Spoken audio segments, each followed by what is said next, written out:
Assalamualaikum warahmatullahi wabarakatuh. Selamat pagi anak-anak. Bagaimana kabar kalian semua? Semoga semua dalam keadaan sehat walafiat. Pada kesempatan kali ini kita akan belajar membuat kesimpulan dari suatu teks. Kita mulai ya. Kesimpulan teks atau bacaan. Kesimpulan teks bacaan merupakan fakta maupun pendapat dari kumpulan informasi yang ada pada setiap paragraf yang menyusun teks bacaan. Untuk membuat kesimpulan, maka harus mengumpulkan ide pokok yang ada pada kalimat utama serta informasi-informasi penting pada kalimat penjelas, meskipun tidak semua informasi penting tersebut dimasukkan ke dalam kesimpulan. Tetapi sebelum itu kita perlu pahami tentang unsur pada paragraf. Paragraf yang baik umumnya terdiri dari kalimat utama dan kalimat penjelas. Kalimat utama merupakan kalimat paling umum dan dijelaskan oleh kalimat-kalimat lain. Kalimat utama bisa terletak di awal paragraf atau deduktif dan akhir paragraf atau induktif maupun campuran. Contoh paragrafnya ada di halaman ini. Sebentar lagi kita pelajari ya. Dalam kalimat utama tersebut biasanya kita memperoleh ide pokok, sedangkan kalimat penjelas berisi informasi-informasi pendukung atau kalimat utama.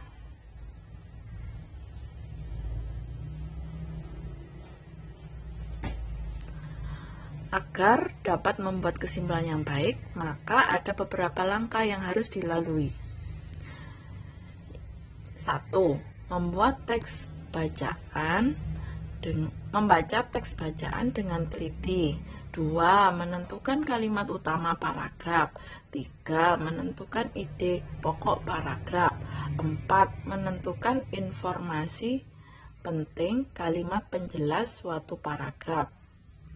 5. Menyusun ide pokok dan informasi penting kalimat penjelas menjadi kesimpulan paragraf. Yang keenam yaitu merangkai kesimpulan paragraf menjadi kesimpulan teks bacaan. Ini adalah langkah-langkah yang harus kalian ikuti alurnya satu persatu.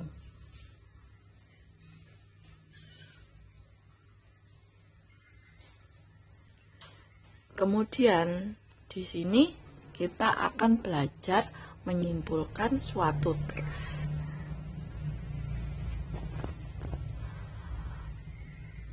Membuat kesimpulan paragraf. Berikut ini Ibu tampilkan teks bacaan dengan judul Beternak Ayam. Teks bacaan ini terdiri dari 2 paragraf. Sekarang Ibu bacakan ya. Beternak ayam. Ayam termasuk kelompok hewan ovipar. Artinya ayam berkembang biak dengan cara bertelur. Ayam betina umumnya mulai bertelur setelah berusia 5 bulan. Jumlah telur yang dihasilkan ayam bervariasi, tergantung jenis ayam, usia, dan kondisi lingkungan tempat tinggal ayam tersebut. Ayam dibudidayakan untuk diambil dagingnya, telurnya, maupun bulunya. Daging ayam cukup digemari karena rasanya yang lezat dan kandungan gizinya yang cukup tinggi. Telur ayam biasanya diolah menjadi telur dadar, martabak telur, telur pindang, dan berbagai jenis olahan lainnya. Selain daging dan telurnya, ayam juga dapat dimanfaatkan bulunya, yaitu sebagai bahan pembuat kemucing. dan kerajinan tangan.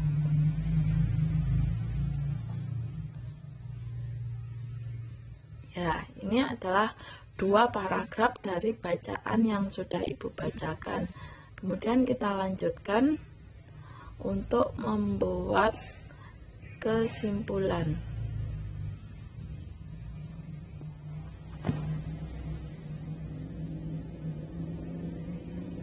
Kita mulai dari paragraf 1. Paragraf 1 yang tadi sudah Ibu bacakan, yaitu ini bacaannya ya. Ayam termasuk kelompok hewan ovipar, artinya ayam berkembang biak dengan cara bertelur. Ayam betina umumnya mulai bertelur setelah berusia 5 bulan.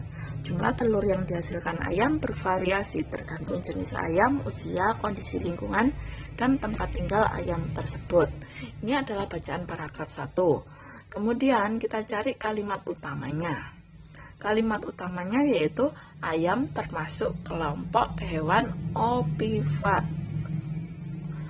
Kalimat utama terletak di awal paragraf atau disebut paragraf deduktif. Kemudian ide pokoknya yaitu ayam hewan ovipar. Informasi penting yang didapat dari paragraf 1 tadi yaitu ovipar adalah bertelur. Terdapat pada kalimat kedua, ayam bertelur setelah berusia 5 bulan. Pada kalimat ketiga, jumlah telur tergantung pada jenis ayam, usia, dan kondisi lingkungan. Terdapat pada kalimat 4. Kesimpulan dari paragraf 1 yaitu ayam merupakan hewan ovipar yang akan bertelur setelah 5 bulan.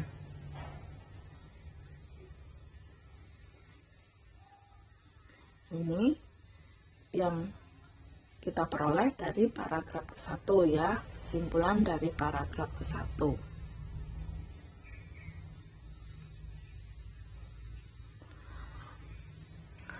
Untuk paragraf kedua kita lanjutkan.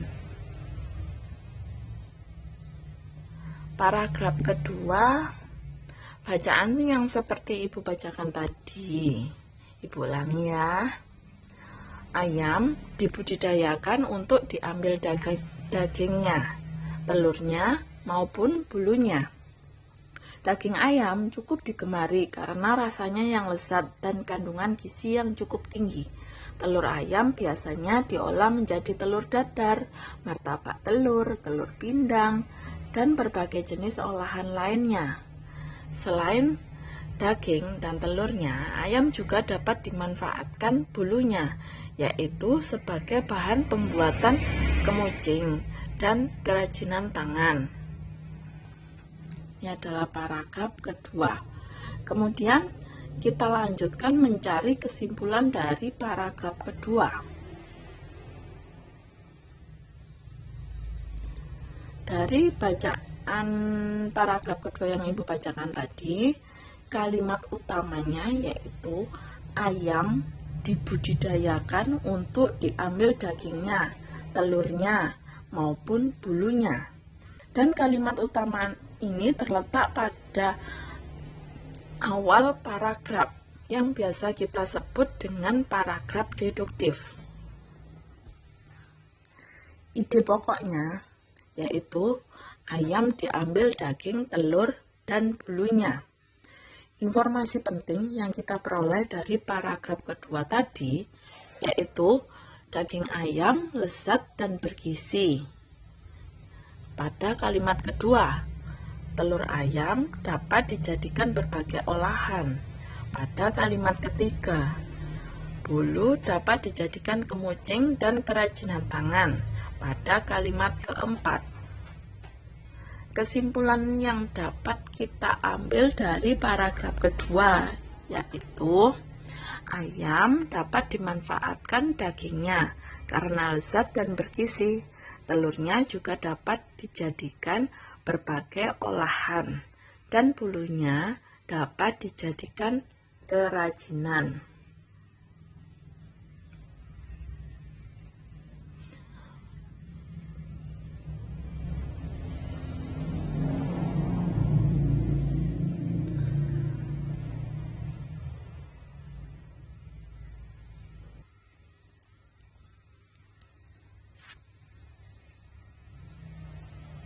membuat kesimpulan teks bacaan. Dalam membuat kesimpulan teks bacaan, maka kesimpulan dari paragraf pertama dan paragraf kedua harus dipadukan. Bisa dengan menambahkan atau mengurangi kata supaya lebih mudah dipahami. Pada paragraf 1, ayam merupakan hewan ovipar yang akan bertelur setelah berusia 5 bulan. Kemudian kesimpulan paragraf kedua, ayam dapat dimanfaatkan dagingnya karena lezat dan bergizi. Telurnya juga dapat dijadikan berbagai olahan dan bulunya dapat dijadikan kerajinan. Ini adalah kesimpulan dari paragraf 1 dan 2. Kemudian kita tarik kesimpulan, yaitu kesimpulan teks bacaan tadi, yaitu ayam merupakan hewan ovipar yang dapat dimanfaatkan dagingnya karena lezat dan bergizi. Telurnya dijadikan berbagai olahan serta bulunya dijadikan kerajinan.